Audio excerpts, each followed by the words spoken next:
C'est grâce à vos dons volontaires et réguliers que nous pouvons faire ce travail. Merci à tous.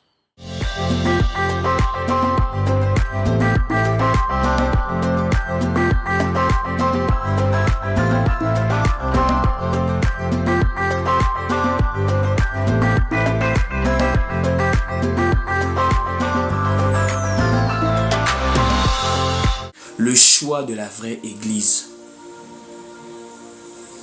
Le choix de la vraie Église. Je veux que tu notes ça. Le choix de la vraie Église. Tapez en commentaire le choix de la vraie Église. J'espère que tout le monde a sa Bible. Voilà. Soyons comme des chrétiens de Béret. Nous avons nos Bibles. Ça nous permet de vérifier l'enseignement, d'examiner l'enseignement à la lumière des Écritures. Donc, le choix de la vraie Église. Tapez ça en commentaire. Prenons nos Bibles, nos stylos. Nous allons commencer notre temps de partage. Le choix de la vraie Église. Voilà. Est-ce que nous sommes là? Est-ce que nous pouvons commencer? Le choix de la vraie Église. Que Dieu te bénisse, sœur Yolanda. Alors, c'est souvent avec beaucoup d'émotion parfois que nous prêchons la parole. Mais nous demandons vraiment à Dieu de nous aider à pouvoir nous contenir face à des réalités actuelles. Au jour d'aujourd'hui, s'il faut être honnête, l'un des endroits où il y a le plus de vies qui sont brisées, c'est les communautés dites chrétiennes. Je répète, de nos jours, l'un des endroits où il y a de plus en plus des vies brisées, c'est dans ce qu'on appelle les communautés chrétiennes, pour ne pas dire église. Aujourd'hui, plusieurs personnes, à raison ou à tort, ont un regard tellement négatif des églises. Ça veut dire, on a maintenant l'impression que tu es bien portant, tu as tous tes sens, tu as un moral de fer quand tu es hors des assemblées chrétiennes. Mais quand tu y entres, quelque chose se passe. Quelque chose se passe. Des gens sont brisés. Des vies sont brisées. Et même des familles sont détruites. Dans ce qu'on appelle l'assemblée dite chrétienne. C'est pas pour rien que de nos jours, il suffit que quelqu'un se lève. C'est devenu même comment dire ça? Comment appeler ça? C'est devenu comme un moyen pour parvenir à la célébrité sur Internet ici, en l'occurrence TikTok. Il suffit que tu viennes critiquer les églises. Ce qui est sûr, c'est que tu auras des vues, tu auras des partages. C'est devenu facile de percer sur TikTok. Si tu n'insultes pas, tu ne fais pas dans ce qui est un peu pervers et le buzz, prends l'église. Je t'assure, commence à critiquer l'église. Les gens vont liker. Et ils ne likent pas, hein. Ils partagent. Nous ici, à des moments, tu as un contenu vraiment, tu vois plus de 100 likes, mais tu vois peut-être à peine 15 partages. Mais quand on critique les églises, c'est 100 likes, c'est 100 partages. Parce que les communautés dites chrétiennes sont devenues des lieux où des vies sont brisées. D'où ce thème, le choix de la vraie Église. Vous savez pourquoi les gens partent se faire mal? C'est parce que les gens partent avec beaucoup de naïveté. Les gens entrent dans les églises là avec beaucoup de naïveté. Et c'est quelque chose de très dangereux quand on aborde des êtres humains avec la naïveté. C'est très dangereux, frères et sœurs. Parce que même la parole nous enseigne à faire attention à l'homme, à ne pas se confier en l'homme.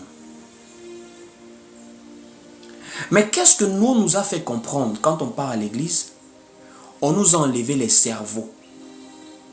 On nous a retiré les Bibles. C'était comme ça à l'époque dans le catholicisme romain.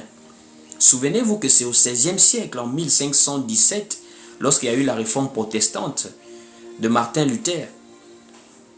C'est là où nous commençons à voir comment les textes bibliques sont multipliés avec la venue de l'imprimerie en Europe.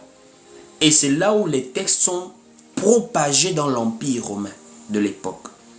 Mais avant, on disait, ça c'est seulement pour le clergé, pour les rois et pour les nobles. Et je me rappelle, même quand on était plus jeune, puisque le catholicisme vraiment a impacté vraiment le monde. Ça veut dire que c'est ce que les gens appellent communément la première église. Ce n'est pas l'église de la Bible, c'est le premier système religieux que beaucoup ont connu. Ce n'est pas l'église de la Bible, non. C'est le système religieux que beaucoup d'entre nous avons connu étant petits. Et je me souviens, on nous disait souvent, faut pas trop lire la Bible. Moi, je me rappelle de ça. On nous disait souvent, faut pas trop lire la Bible. Sinon, tu vas devenir fou. Et je me rappelle quand même, quand j'étais plus jeune, c'est-à-dire les parents nous amenaient parfois dans des assemblées, des pasteurs. Mais il y avait des livres qu'on ne connaissait jamais. C'est en grandissant, c'est en cherchant la face de Dieu, c'est en cherchant à comprendre les choses de Dieu que nous avons découvert d'autres livres. Les livres emblématiques prêchés par beaucoup de gens sont les Matthieu, les évangiles et quelques épîtres. Mais des livres prophétiques tels que Apocalypse, Daniel, Ézéchiel, Genèse, ce sont des livres qu'on ne connaissait pas. On ne connaissait pas ces livres-là. Même le Nouveau Testament, on ne connaissait pas. Les Philémon, les Judes, Hébreux, ce sont des livres qu'on ne connaissait pas. Pourquoi? Dans notre tête, Dieu, c'est uniquement par l'entremise des personnes que l'on voit qu'on le représente. Ça veut dire qu'on donne la responsabilité de nos vies, de nos éternités à des hommes qu'on ne peut pas contrôler, qu'on ne peut pas anticiper les actes, des hommes imparfaits. En réalité, quand tu arrives à un certain niveau de maturité, tu ne vas pas avoir la haine contre les pasteurs qui mentent, qui escroquent. Tu vas maintenant avoir beaucoup plus de compréhension de l'être humain. L'être humain est imparfait.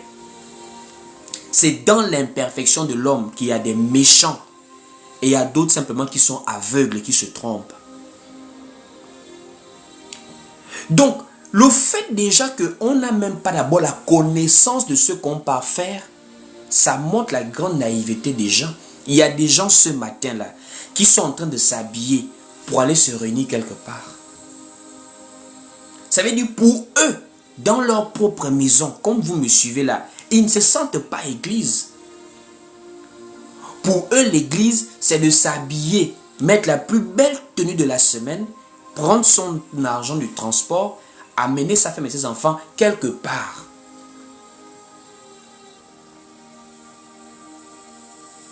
Ce sont des gens qui ont refusé d'ouvrir des Bibles.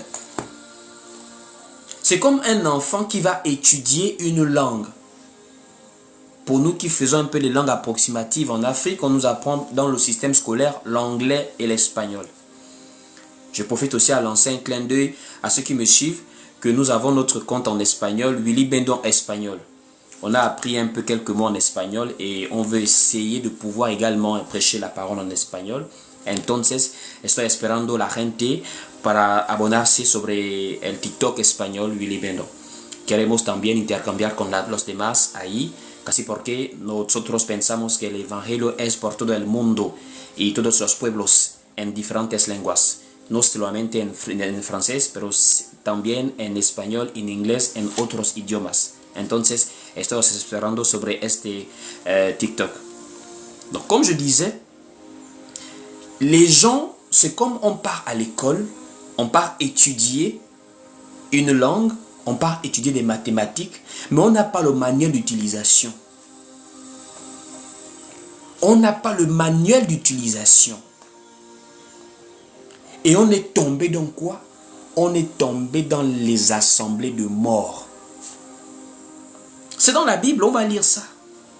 L'assemblée de la mort. Il y a des gens qui sont en train de prier dans des endroits. Ils ne savent pas que c'est dans la mort qu'ils se retrouvent. Parce que le thème, le choix de la vraie église, nous révèle qu'il y a la fausse église. Il y a l'assemblée qui n'est pas de Dieu. Jésus va parler dans le livre des Hébreux que je célébrerai ton nom dans l'assemblée. Il y a une assemblée dans laquelle Jésus se trouve. Mais il y a une autre assemblée que Proverbe nous dit, l'assemblée des morts. Allons-y tous ensemble lire le livre de Proverbes. On part tous ensemble dans Proverbe. Donc, Proverbe chapitre 21 au verset 16. Je voudrais que tu lises ça avec moi. Proverbe chapitre 21 au verset 16. Il est écrit ici dans Proverbe 21 au verset 16. L'homme qui s'écarte du chemin de la sagesse reposera dans l'assemblée des morts. Alors l'assemblée des morts ici a une double signification. Déjà ça veut dire l'au-delà pour ceux qui meurent loin de Dieu, mais c'est aussi une représentation des lieux où les gens s'assemblent, où il n'y a pas la parole de Dieu.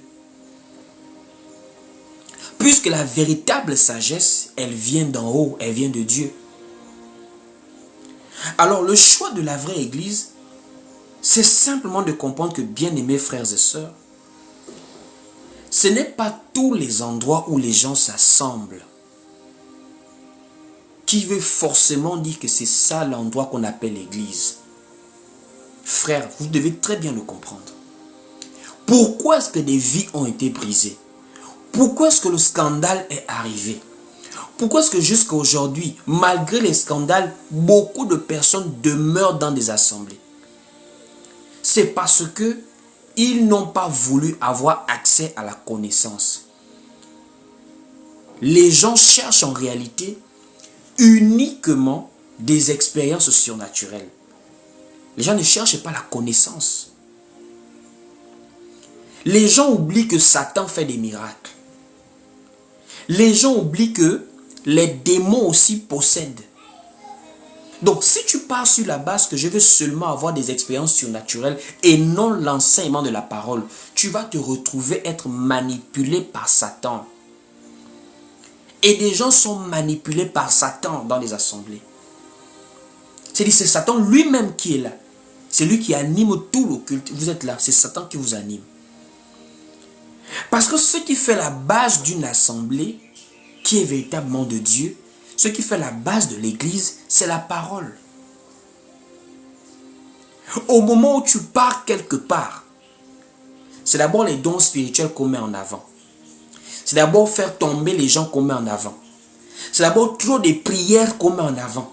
C'est d'abord trop des louanges qu'on met en avant. Il y a des endroits où on chante, on enseigne quelques minutes. Mais le reste du culte, ce sont les témoignages, ce sont les délivrances, ce sont les prières. L'enseignement est passé derrière. Or, l'enseignement, c'est la première des choses que l'on reçoit quand on va vers Dieu. Souvenez-vous, le premier enseignant, c'est Dieu lui-même. Le premier enseignant, c'est Dieu lui-même. C'est Dieu qui enseigne à Adam dans le jardin. Tu peux manger ça, ça, ça, mais quant à ça, ne mange pas ça. C'est Dieu qui enseigne à Adam. Voici pourquoi le livre de Actes chapitre 2, au verset 42, la parole dit qu'il persévérait dans l'enseignement des apôtres. La chose que les faux prophètes ont tout fait pour éloigner du peuple, c'est l'enseignement de la parole. C'est le fait qu'il n'y ait plus l'enseignement de la parole des apôtres qui a créé tous ces scandales. Regardez vous-même ce qu'on appelle église de nos jours. Mais ça n'a rien à voir avec ce que nous lisons dans la Bible. Vous devez comprendre que Dieu, aujourd'hui, on ne l'adore pas comme on l'a adoré hier. Dieu s'est fait adorer autrefois sur des hauts lieux avec les patriarches. Nous sommes par exemple dans Genèse chapitre 12 du verset 7 à 8. Nous sommes dans Genèse chapitre 22. Nous sommes avec les patriarches, Genèse chapitre 28. Jusqu'à ce qu'on construise le temple de Jérusalem. Et une fois le temple de Jérusalem a été construit, c'était maintenant là-bas où on adorait Dieu. Voici pourquoi vous allez remarquer, le jour de la Pentecôte, les gens sont quittés de partout sur la terre pour se retrouver à Jérusalem. Les Juifs qui étaient loin de Jérusalem ont tout fait pour se retrouver à Jérusalem. Nous sommes dans Actes chapitre 2 au verset 5. Parce que c'était Jérusalem, le temple, le lieu où il fallait adorer Dieu. Mais aujourd'hui, Jésus fait comprendre à la femme samaritaine, l'heure vient et elle est déjà venue où les vrais adorateurs adorant le Père en esprit et en vérité. Automatiquement, la pensée du bâtiment tombe. Quand Jésus fait comprendre que ce n'est plus dans le temple à Jérusalem, ni sur les hauts lieux, c'est maintenant en esprit et en vérité qu'on adore Dieu. On adore Dieu partout. On n'adore pas Dieu nécessairement dans un lieu de rassemblement. La parole dit là où deux ou trois, même depuis ta maison avec ta femme et tes enfants, vous êtes déjà église. C'est pas pour dire aux gens, n'allez pas vous rassembler. Mais c'est pour déjà faire comprendre aux gens, quand vous partez là, ne partez pas avec de l'ignorance. Parce que c'est l'ignorance qui a créé tout ce système religieux dans lequel nous sommes aujourd'hui englués. Des scandales à gauche, des débordements à droite. Parce qu'on a ramené les gens dans la réalité des Israélites. Chacun a son église. Son église c'est quoi? Quelqu'un part. Il prend le taxi à distance, il va remplir un bâtiment, des gymnases, comme au Gabon ici, les gens remplissent des gymnases. Et ils se croient forts dans la vérité parce qu'ils prennent des petits, des enfants dans les quartiers désœuvrés pour aller remplir des gymnases. Et lorsque ces gens vous ont déjà cassé la pensée que qu'est-ce que l'église? L'église est un lieu où on peut tous se rassembler, même depuis chez toi. Tu peux être église. La première des choses que ces gens font, c'est qu'ils installent un système papal. Un système hiérarchisé. Où il y a quelqu'un à la tête qui gère le bâtiment, qui gère le système comme il veut. Sachant que l'homme peut faire des erreurs. Sachant que l'homme peut se tromper. Ils le savent très bien que eux-mêmes sont des êtres humains. C'est comme nous sommes là. Moi, je ne vais jamais venir vous dire que je suis quelqu'un de parfait. Je ne vais jamais vous dire que je suis quelqu'un je sais pas moi, infaillible. Voici pourquoi nous ne prêchons pas la perfection humaine. C'est impossible d'être parfait sur la terre. Nous prêchons Christ. C'est lui qui est parfait.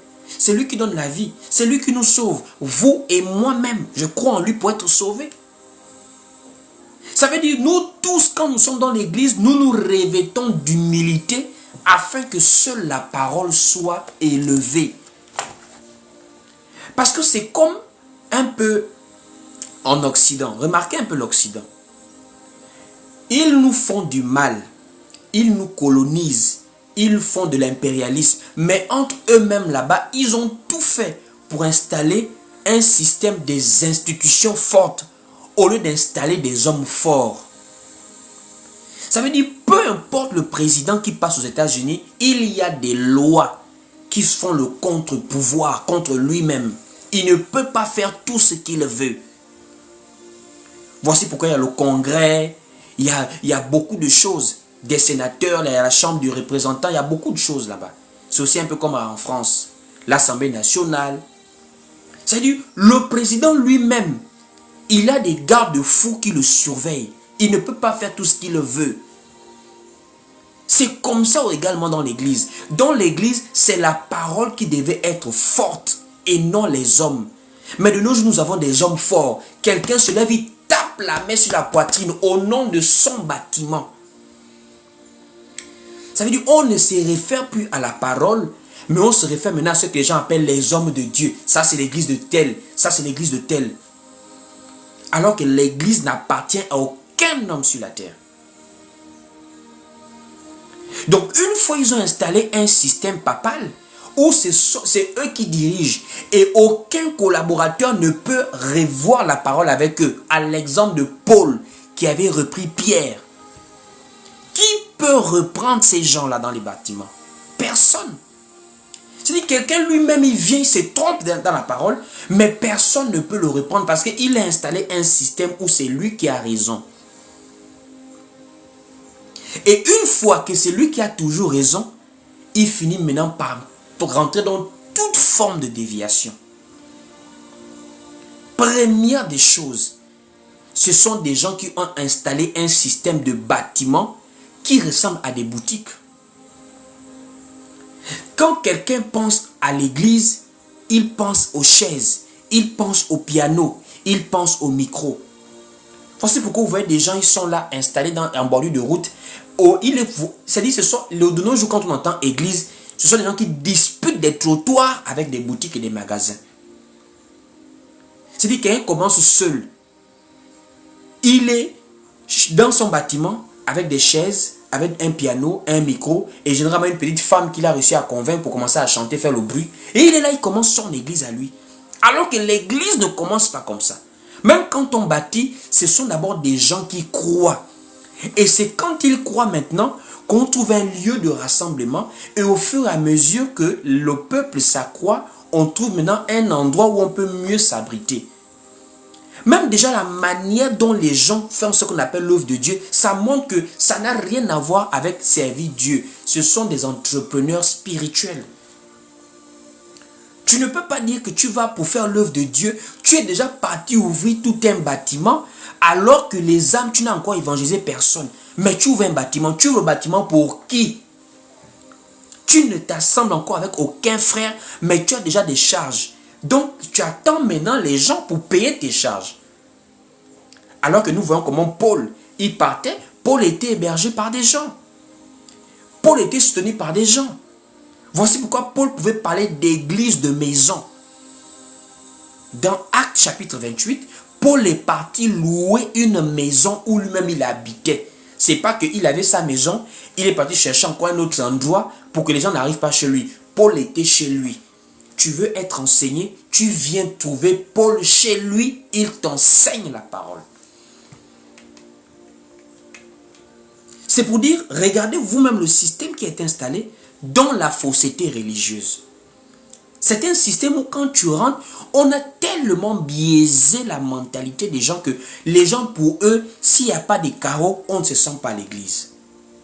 S'il n'y a pas un micro, on ne se sent pas à l'église.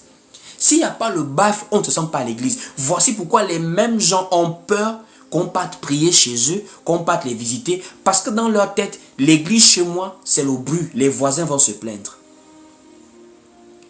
Combien de gens de nos jours refusent cette pensée qu'il y a des églises de maison? On a tout fait, Satan a tout fait pour enlever la pensée de la vraie église dans la tête des gens. Donc, ils mettent un système bâtiment. 2, qu'est-ce qu'ils font? Ils commencent maintenant à mettre des gens autour d'eux. Voici pourquoi vous voyez, ce sont des gens... En fait, ils mettent des gens autour d'eux qui ne peuvent pas veiller sur la parole, mais qui font tout pour pouvoir les soutenir dans ce qu'ils ont établi comme système. Vous allez voir un petit prophète avec des jeunes évangélistes derrière lui. Eux sont dans les petits prophètes. Des prophètes boloman, des prophètes jazzman, des prophètes, je ne sais pas moi, chaman qui font la cham. Et autour d'eux, ils ont une bande de jeunes qui les soutiennent dans leurs histoires. Deuxième des choses, les mariages. Des mariages dans les églises. Ça veut dire, un système de mariage qui n'a rien à voir avec la parole de Dieu. Rien à voir. Des mariages de gens qui ont de l'argent. On donne des responsabilités à des gens qui ne respectent pas les critères bibliques. On dit les évêques et les diacres doivent être mariés dans la Bible.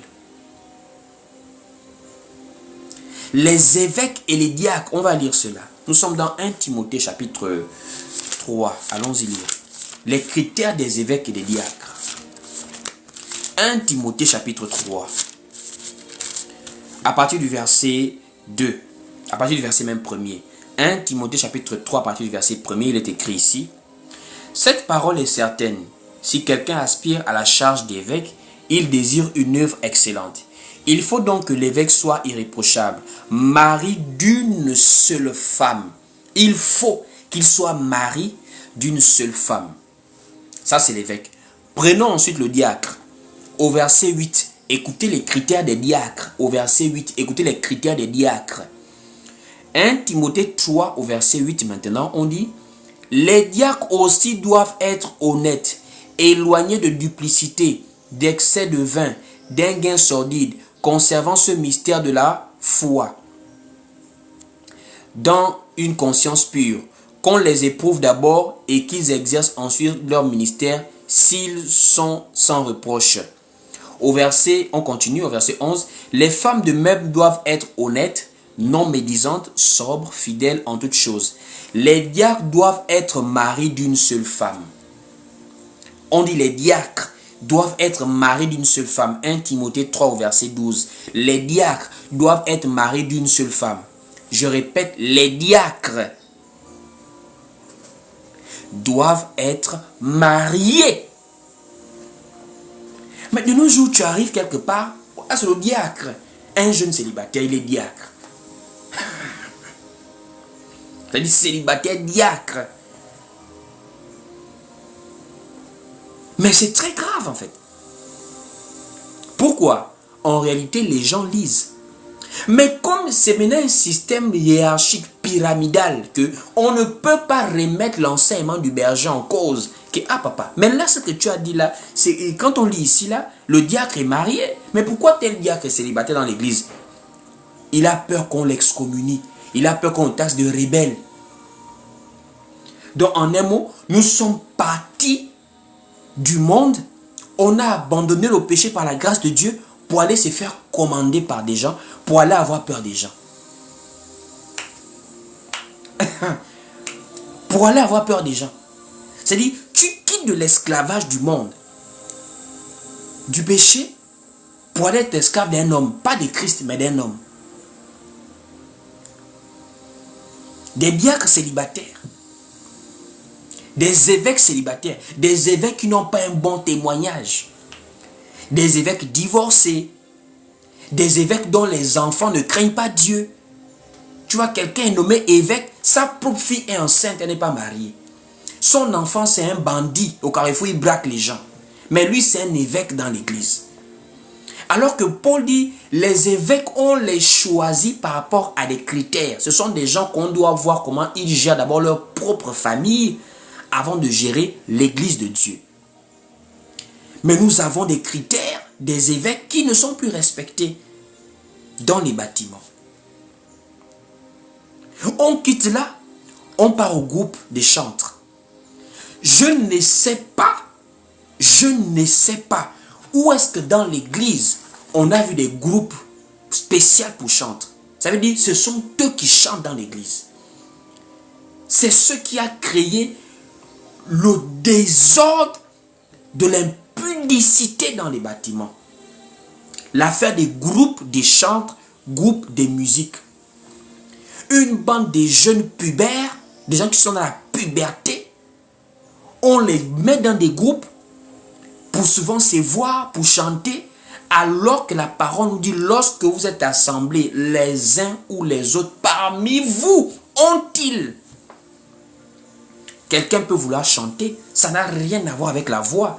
Le chant, c'est l'expression de la reconnaissance qui vient du cœur, qu'on veut manifester par un cantique. Pas besoin d'avoir la meilleure voix du monde pour pouvoir chanter pour Dieu. David était chantre. Asaph chantait. Nous avons des chants dans la Bible.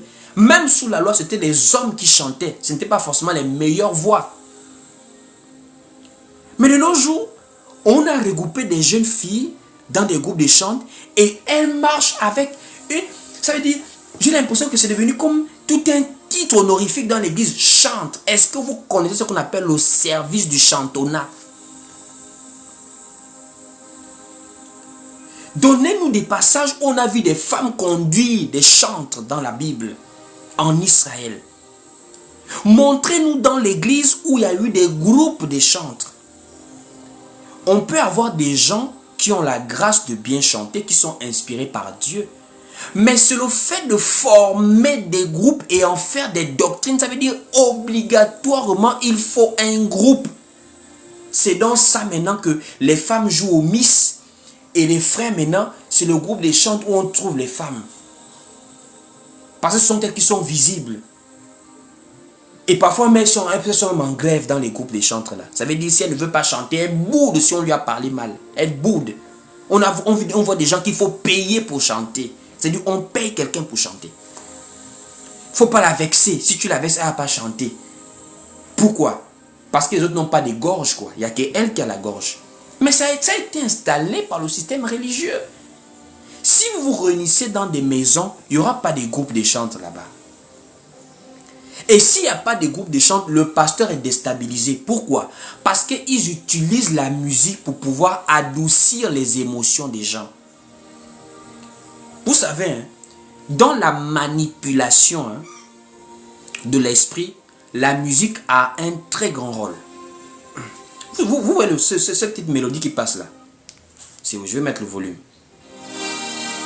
Vous écoutez ça? Vous écoutez? Vous voyez comment c'est là? C'est calme. C'est bien.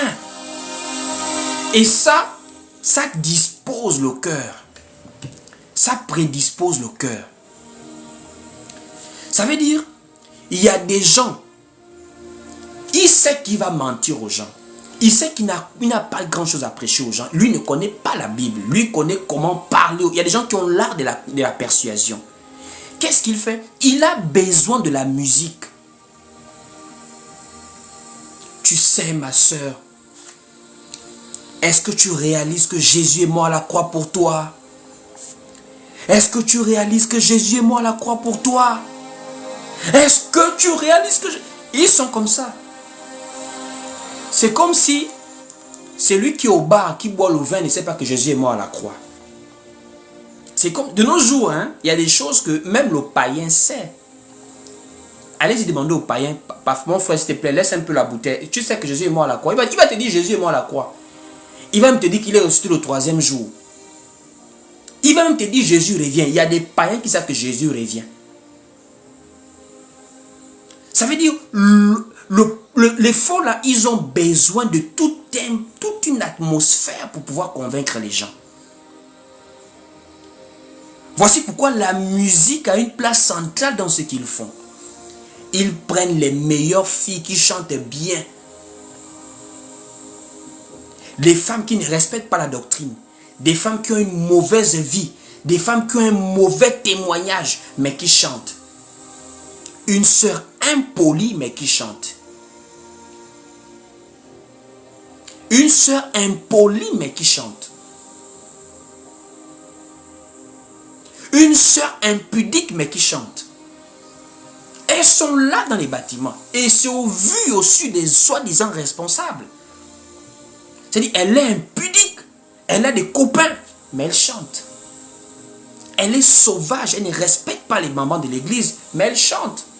Elle est orgueilleuse, elle n'écoute pas les remarques, mais elle chante. Pourquoi? On a privilégié l'ambiance du culte pour pouvoir demander l'argent aux gens, plutôt que de privilégier la parole qui touche l'âme. Système religieux.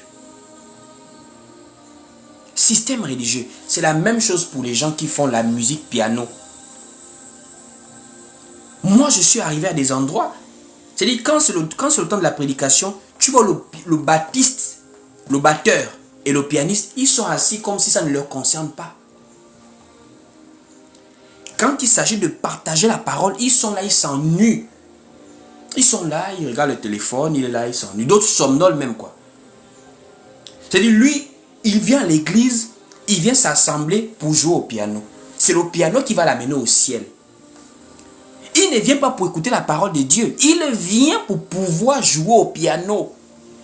Il vient pour pouvoir taper batterie. Voici pourquoi beaucoup sont des païens en réalité. Ce ne sont pas des frères. Ils ont la facilité à coucher avec des femmes parce qu'ils ne sont pas des frères. Et il n'y a pas de repentance. Et beaucoup, il faut les payer. On paye ces gens pour jouer. Vous voyez un peu le système dans lequel nous sommes. C'est un système très grave. Un autre point, comme je disais, le mariage par exemple. Le mariage dans des églises est devenu quelque chose de dangereux, mes frères. Je prêche la parole. Je vous le dis en toute vérité. Parce que c'est ce que nous devons avoir. On doit vous dire la vérité. Se marier de nos jours dans ce que vous appelez église là, ça finit au tribunal. Ça finit au tribunal, pourquoi? Mais le mariage n'a plus rien à voir avec les unions de la Bible. Rien. Même nos papas qui s'est mariés avant là, dans nos villages là, se mariaient mieux que nous. Se marier actuellement, faire un bon mariage, mon frère, c'est-à-dire l'église, je ne parle pas de la vraie église de Dieu, je parle de ces bâtiments là. Ça n'a plus aucune garantie que tu vas trouver la bonne femme ou le bon mari là-bas. Puisque la manière dont les gens se rencontrent même, c'est du désordre, c'est anti-doctrine. C'est anti-doctrine. Ça veut dire, on prend des gens qui viennent de se convertir au bout de 1 an de conversion. On prend un homme qui a une éducation, qui a un passé, qui n'a même pas encore eu de l'expérience dans la vie de foi. On le branche avec une jeune sœur qui chante. Ça fait 8 mois qu'elle est arrivée dans l'église. Vous pensez vraiment qu'à base de 8 mois, quelqu'un est déjà vraiment converti, hein? Ah. Vous savez, hein, les réalités de l'époque de Paul, de Pierre, n'ont plus rien à voir avec nos réalités. De nos jours, la parole nous dit même, ne donnez pas foi à tout esprit, mais éprouvez les esprits. On ne donne pas foi à tout le monde. Il y a des gens là pendant 1 an, la sœur la plus soumise, mais elle n'est pas encore convertie. Elle n'est pas encore convertie. Ce sont les épreuves. Ce sont les situations qui révèlent la nature des gens. Il y a des gens là qui sont calmes parce qu'ils ont de quoi manger. S'ils passent par l'épreuve du chômage, ils vont devenir des grands voleurs. Il y a des femmes là qui sont calmes là parce qu'elles ont des parents qui s'occupent un peu. S'il y a des difficultés, elle ne peut pas faire du commerce. Elle est trop belle. Elle va aller se donner à un homme. Même qui t'a donné le corps à un homme marié, elle va le faire. Donc quand elle chante là, mon frère, ne pense pas que parce qu'elle met les foulards, met les longues robes, c'est une femme pour toi. On ne sait plus observer les gens dans les assemblées. Vous pensez qu'on observe quelqu'un à base de shalom frère, shalom ma soeur, quelques fois par semaine ou quelques fois par mois? Non mais attends, soyons sérieux quand même. Avant, les gens se mariaient vierges. Les gens se mariaient vierges. Le fait déjà que quelqu'un a eu de l'expérience, ça change la manière d'aborder la question du mariage avec elle. Vous voulez qu'on vous dise ça comment? Être en crise, est une nouvelle créature, les choses anciennes sont passées, voici toutes choses sont devenues nouvelles. Vous pensez que quand on dit nouvelle créature, ça concernait des païens avant, hein? Nouvelle créature veut dire, tu t'es converti dans la parole du Seigneur. À l'époque, c'était des personnes d'abord qui avaient même une bonne vie, mais qui acceptaient le Seigneur, qu'on appelle des nouveaux convertis. Convertis d'avant, ce n'était pas converti de 2025. Le jour de la Pentecôte, allez-y voir les gens qui se sont repentis. Ce n'étaient pas des gens de mauvaise vie. Allez-y voir le jour de la Pentecôte, Actes chapitre 2, au verset 5. On lit des Juifs, hommes pieux. C'est accepter le Seigneur qu'on appelle se repentir. C'est pas arrêter d'aborder. C'est-à-dire une femme qui a roulé toute la vie. On la connaît sur TikTok. Aujourd'hui, ça fait à peine un mois, 2 mois, 3 mois qu'elle prie. Toi, tu vas oublier tout son parcours parce que tu entends nouvelle créature. Tu oublies que nouvelle créature, son esprit, mais la chair a été impactée par des réalités. La chair a été impactée par des réalités. Il y a ce qu'on appelle le sevrage. Même avant le mariage, dans nos communautés, si l'homme et la femme se sont déjà connus, on fait un moment d'abstinence pour qu'ils puissent se remettre ensemble pour le mariage. Même dans des films, on voit ça, les 90 jours avant le mariage, on ne se touche plus. C'est-à-dire une femme qui a eu des expériences, pour qu'elle réparte en mariage dans la sincérité, dans la vie de foi, il faut même passer par 3 à 4 ans d'abord d'abstinence, mon frère. Parce que quelqu'un qui a été habitué tous les 1 mois, j'ai envie, tous les 1 mois. De nos jours, les femmes d'aujourd'hui ne sont plus comme nos mamans d'avant. Nos mamans d'avant pouvaient te faire 2 ans, le papa est en voyage. Elle reste chaste, elle demeure digne. Parce que son corps appartient qu'à son mari. Mais nous avons l'époque moderne. Une femme a envie des choses qu'on ne voit pas dans la parole de Dieu. Une femme a envie. Pourquoi elles sont de plus en plus infidèles comme ça là? C'est-à-dire une femme a envie. C'est-à-dire la femme et l'homme sont maintenant pareils. Alors que même dans la morphologie, dans l'anatomie de l'homme et de la femme, c'est pas de la même manière. L'homme a un appareil génital externe qui réagit par rapport même aux fluctuations même du temps. Ça veut dire quoi? Il fait chaud, il fait froid. Ça, on ressent cela dans l'intimité de l'homme. Voici pourquoi il a un organe qui est facilement mis en érection parce que c'est externe. Mais l'organe de la femme a été constitué à ce qu'elle puisse se garder. C'est un réceptacle fermé. C'est-à-dire qu'elle peut rester longtemps par rapport à l'homme. Mais de nos jours, femme ne fait plus 2 semaines sans intimité. Elle n'arrive plus à faire 3 mois sans intimité. C'est celle-là que toi tu vas épouser, mon frère. Tu es sûr de ce que tu fais? Les pasteurs n'enseignent pas ça. Ce qu'ils enseignent, c'est-à-dire que tu es délivré, couper les liens, alors que le mariage se prépare. Mais les mariages, ce ne sont plus des mariages que l'on voit. Des prostituées partent se marier dans les églises de nos jours. Des prostituées. Une prostituée est une femme qui a connu beaucoup d'hommes hors mariage. C'est ça, il faut d'abord le reconnaître. Et qui ne s'est pas véritablement converti. Parce que ce n'est pas au bout de 2 mois qu'on peut dire que tu es vraiment né de nouveau, ma soeur. Laisse le temps faire les choses. Voici pourquoi vous voyez, on donne des responsabilités à des jeunes gens comme ça là. Quelqu'un vient d'arriver, au bout de 6 mois, elle chante déjà à l'église. Quelqu'un vient d'arriver, au bout de 3 mois, il joue déjà au piano à l'église. Les responsabilités à des nouveaux convertis.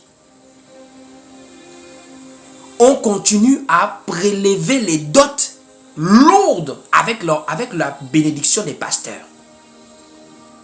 C'est-à-dire on fait payer la dot à des femmes qui ne méritent plus la dot. La dot, c'est pour les vierges. N'en déplaise à celles qui ont mal au cœur quand je dis cela, c'est la parole de Dieu. La dot, c'est pour les vierges. Ça veut dire une femme qui n'est plus vierge, ce qu'elle peut faire, c'est de pouvoir parler avec l'homme et parler avec ses parents. Parce que je n'arrive pas à comprendre. Des gens t'ont déshonoré. Ils sont couchés avec toi. Ils t'ont abandonné. Maintenant, l'homme qui est sérieux, qui veut faire de toi sa femme malgré que tu as été une femme partagée, c'est à ce monsieur que tu vas aller dire à tes parents que c'est lui qu'il faut faire du mal. Mais pourquoi les pasteurs ne disent pas à ces filles-là que vous abusez? Ce sont des faux mariages. Voici pourquoi ces mariages terminent en divorce.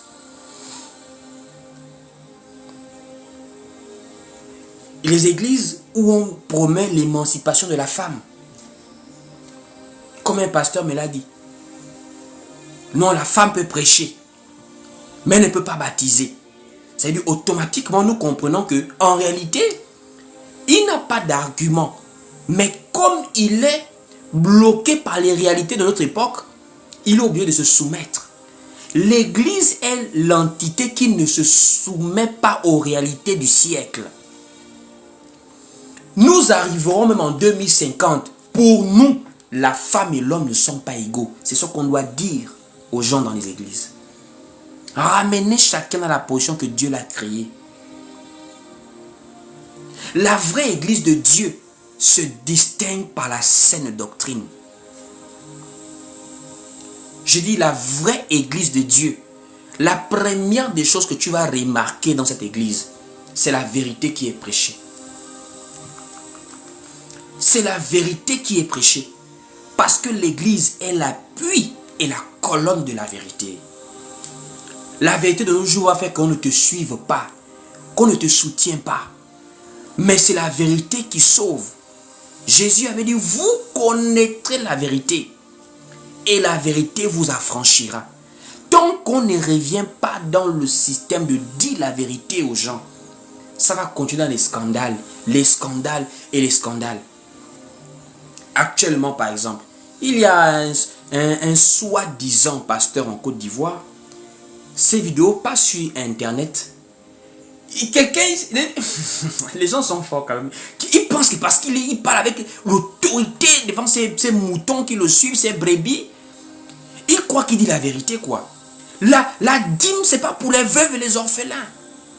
La dîme, c'est pour les pasteurs. Regardez comment quelqu'un... Ah non, mais c'est pas possible. Regardez comment quelqu'un est en train de contredire la Bible.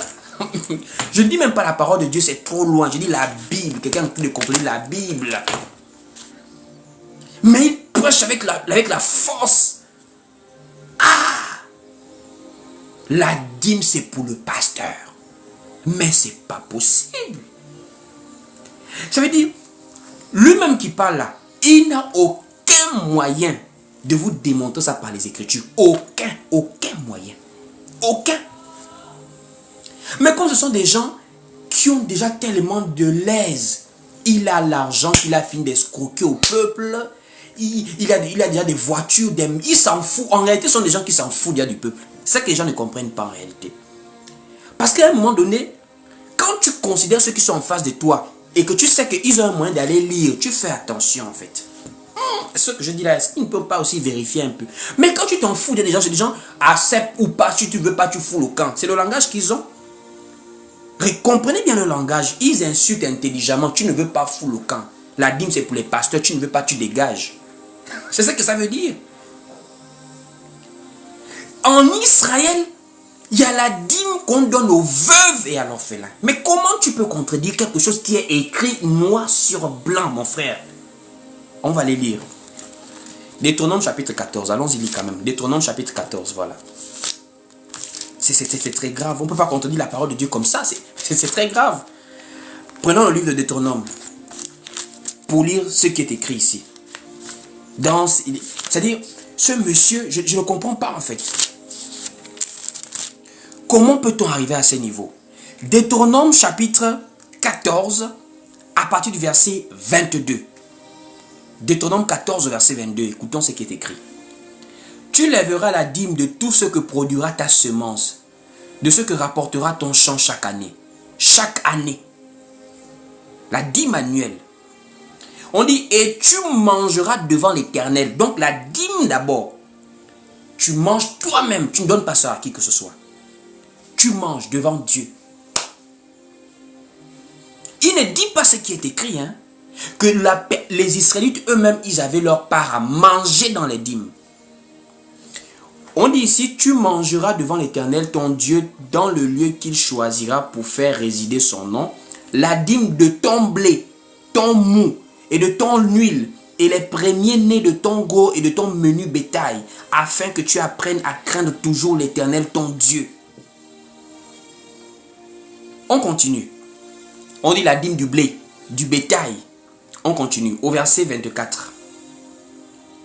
Peut-être lorsque l'Éternel ton Dieu t'aura béni, le chemin sera trop long pour que tu puisses transporter ta dîme à cause de ton éloignement du lieu qu'aura choisi l'Éternel. Du roi qu'aura choisi l'Éternel, voilà. ton Dieu, pour y faire résider son nom. Alors tu échangeras ta dîme contre de l'argent. Tu serreras cet argent dans ta main et tu iras au lieu que l'Éternel ton Dieu aura choisi. Là, tu achèteras avec l'argent tout ce que tu désireras, des bœufs, des brebis, du vin et des liqueurs fortes, tout ce qui te fera plaisir. Tu mangeras. On dit bien, tu mangeras devant l'Éternel ton Dieu et tu te réjouiras toi et ta famille. Toi et ta famille. Mais la partie où je vais attraper ce monsieur-là, c'est dans le livre au verset 28 de Deutéronome 14. Au verset 28 de Deutéronome 14, écoutez vous-même les bêtises qu'il raconte. Et ce qui est écrit, Deutéronome 14, au verset 28, on dit ici, au bout de 3 ans, après 3 ans, tu sortiras toute la dîme de tes produits pendant la 3e année et tu la déposeras dans tes portes. Alors viendront le Lévite 1, qui n'a ni part ni héritage avec toi, l'étranger 2, l'orphelin 3 et la veuve 4, qui seront dans tes portes et ils mangeront et se rassasieront afin que l'Éternel ton Dieu te bénisse dans tous les travaux que tu entreprendras de tes mains.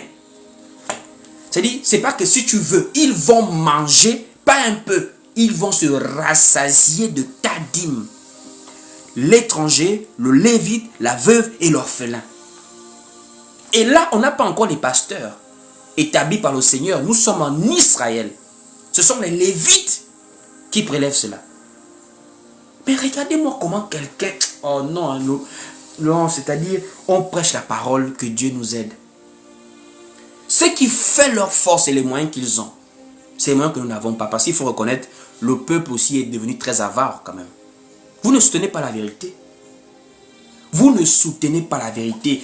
Vous-même qui dites non, on n'a pas l'argent. Quand vous êtes dans le faux là, vous prenez les crédits quand même. Il faut reconnaître quand même ça. Ils vous ont fait acheter des terrains.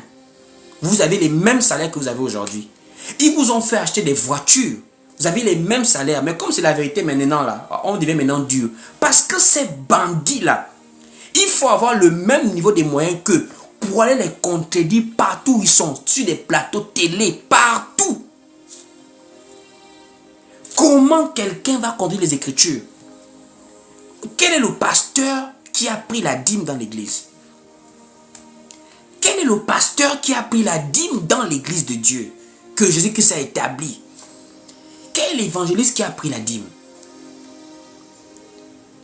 Il y avait plusieurs dîmes en Israël. Et la dîme, il y avait une répartition de ceux qui avaient droit à cette dîme-là. Lui, il exclut carrément les ayants droit, tels que l'orphelin. C'est pour le pasteur. Ça montre en fait l'église dans laquelle les gens se retrouvent de nos jours. La fausse église. La fausse église. La même église où les femmes prêchent. La même église où il faut parler en langue. La même église où on lance le feu aux sorciers. C'est grave. C'est pour dire, l'apôtre Paul avait dit, et je le répète, que l'église de Dieu est l'appui et la colonne de la vérité. L'église de Dieu est l'appui et la colonne de la vérité. Si tu reconnais comme quelqu'un, comme étant quelqu'un qui te prêche la vérité, c'est là avec lui l'église. C'est là avec lui l'église. Que Dieu véritablement nous aide à sortir de ce système. Peut-être que nous allons continuer ce thème, peut-être ce soir ou demain par la grâce de Dieu. Nous allons voir dans quelle mesure continuer ce thème. Nous allons nous arrêter par là pour aujourd'hui. Voilà. Et nous donner rendez-vous peut-être demain, si le Seigneur le permet, en soirée. Vous connaissez les heures, c'est beaucoup plus 19h, heure de Libreville. Alors, pour ceux qui sont au Gabon ici, nous allons bientôt commencer des rencontres les samedis. Pour ceux qui nous suivent, parce qu'il y a des gens qui m'ont souvent posé la question, comment faire pour vous rencontrer? Comment faire pour pouvoir, où est-ce que vous priez? Nous, on prie partout. On prie sous des arbres, on prie sur des bancs publics, on prie partout. On ne peut pas vous dire sortez des bâtiments pour vouloir vous renfermer encore dans des bâtiments. Il faut que vous soyez aussi décolonisés sur le plan religieux. Tu pries où? Quelle est ton église? Mon église, c'est l'église du Seigneur, mon frère.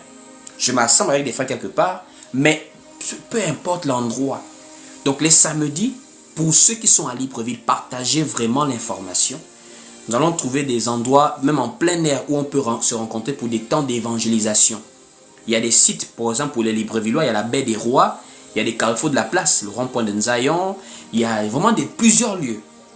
Donc vous voulez qu'on se rencontre en face, qu'on partage la parole, il y a des thèmes qu'on va développer, vraiment les samedis, par la grâce de Dieu. En tout cas, c'est un projet, on va maintenant mettre ça en prière, et nous allons souvent nous rencontrer pour partager la parole. Vous êtes un jeune, vous voulez servir Dieu, vous voulez le connaître, vous voulez sortir de la religion apportée par les hommes et vraiment servir Dieu dans la vérité de l'évangile. Vraiment, prenez cette information, contactez-nous en inbox pour souvent avoir les détails. Je viendrai souvent informer par rapport aux rencontres, mais vraiment, on va vraiment également se mettre sur terrain. Donc, on a des sites, par exemple, la baie des Rois, si vraiment on peut se rassembler là-bas, par exemple, samedi prochain, pour les jeunes qui nous suivent ici, qui sont à Libreville au Gabon, vous partagez l'information et de là, vous viendrez en face, vous aurez la possibilité de poser des questions, on aura des véritables temps de prière également, on va enseigner sur les dons spirituels, sur comment servir Dieu en tant que jeune frère ou en tant que sœur. Ça, c'est la première information. La deuxième information, nous voulons également travailler dans le sens de l'évangélisation même nationale. Comme je disais, ces gens-là qui prêchent la fausseté là, leur force, c'est les moyens qu'ils ont. L'évangile est gratuit, mais sa propagation de nos jours demande vraiment un accompagnement et c'est pas minime. Le monde moderne est un monde très coûteux financièrement. Donc nous voulons nous déplacer, nous voulons apporter ce véritable réveil dans les villages. Nous voulons prêcher à nos parents dans l'arrière-pays, un peu partout. Donc nous vous invitons, pour ceux qui aiment et apprécient ce que nous faisons ici et qui peuvent dans la moindre mesure vouloir participer à cet effort missionnaire de l'évangile, contactez-nous en inbox sur WhatsApp et nous allons vous dire comment vous pouvez faire pour nous soutenir régulièrement les fins du monde, faisant des collectes volontaires pour ceux qui veulent vraiment nous accompagner. Donc nous sommes sur WhatsApp, écrivez-nous, nous allons former un groupe pour vraiment être des soutiens partenaires de la mission afin que nous puissions aussi aller dans le sens maintenant d'étendre le réveil dans d'autres villes, dans le Gabon entier, pourquoi pas même sortir du pays. C'est important cette mission. Et la troisième information, c'est rappeler également que nous sommes également en train de préparer le TikTok en espagnol. Pour ceux qui savent, il y a Willy Bendo en espagnol. Donc, allez-y vous y abonner également massivement. Nous allons également commencer les lives là-bas en espagnol. C'est vrai que je ne suis pas un natif d'un pays hispanophone. Nous avons appris les langues ici sur place au pays. Mais on arrive quand même à échanger avec d'autres personnes en espagnol. Donc, allez-y vous abonner. Et abonnez-vous également sur la chaîne YouTube, c'est important. La chaîne YouTube. Donc nous allons prier pour la fin. Si tu as été béni et que tu veux faire un don volontairement, n'oublie pas de nous contacter en inbox. C'est libéral, c'est volontaire, c'est pas obligé. Ça vient du cœur en réalité. Donc nous allons prier maintenant pour la fin. Si tu peux juste incliner ta tête, je vais prier pour la fin de ces moments. Seigneur Père très saint, je te rends grâce et je te dis merci pour ces temps de partage de la parole. Merci mon Dieu, mon roi, pour ces personnes qui ont été connectées jusqu'à présent. Je te rends grâce pour ta parole qui a encore touché le cœur de quelqu'un et qui a encore béni une personne. Nous ne voulons pas être dans les émotions, mais nous voulons être de ceux qui se répandent pour la vérité, Seigneur. Aide quelqu'un maintenant, après avoir écouté ta parole, de maintenant véritablement te servir, de te suivre, Seigneur, selon la sainte doctrine. Nous remettons nos vies entre tes mains, nos familles entre tes mains. Que tu sois au contrôle de tout ce que nous faisons et de tout ce que nous sommes. Que l'honneur et la gloire te reviennent, mon Dieu, mon roi. C'est ainsi que nous avons tous prié. Au nom du Seigneur Jésus-Christ, nous disons Amen. Amen et Amen. Que Dieu vous bénisse. Pour plus d'édification, suivez-nous sur Facebook, YouTube, TikTok et Instagram. Que Dieu vous bénisse.